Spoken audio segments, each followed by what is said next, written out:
Pour bien comprendre la notion d'ancrage, on peut comparer l'homme à un arbre. L'arbre va avoir des racines qui vont s'enfoncer profondément dans le sol, ce qui va permettre de le nourrir, bien évidemment, mais aussi de le garder bien stable.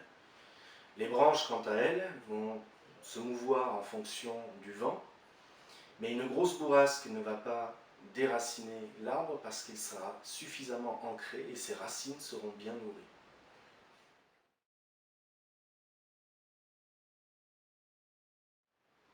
En médecine chinoise, en shiatsu, et dans toutes ces médecines dites holistiques, le corps et l'esprit ne font qu'un. Le corps est la demeure de l'esprit, et l'esprit est logé dans votre corps.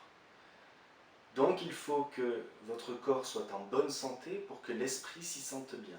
Et inversement, si des émotions viennent perturber votre esprit, à terme, ça risque de perturber aussi votre physique.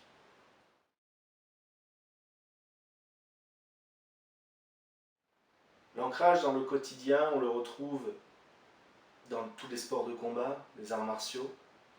Là, on parlera plus du Qigong, où pour effectuer un mouvement, on est obligé d'être bien ancré dans le sol, bien stable, bien équilibré. On va retrouver ça aussi chez les sportifs de haut niveau. Pour se concentrer, ils prennent forcément une posture équilibrée sur leurs pieds, bien droit, pour libérer l'esprit et faire un focus peut-être sur leur épreuve, sur leur course. Vous allez le retrouver dans votre quotidien, par exemple si vous tombez en panne de voiture, vous devez pousser votre voiture. Pour effectuer cette épreuve de force, entre guillemets, vous devez bien ancrer vos pieds dans le sol, prendre une bonne posture équilibrée pour répartir le poids du corps sur les deux jambes et prendre la puissance dans le sol pour pouvoir la faire remonter le long du corps et pousser votre voiture avec les bras.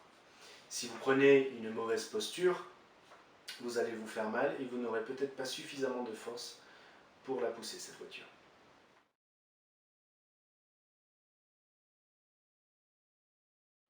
On repérera un manque d'ancrage par la présence de stress, d'irritabilité, de fatigue, une sensation de ne pas être équilibré corporellement, physiquement ou même psychiquement, d'avoir des sensations aussi de vide, de manquer d'énergie, tout simplement.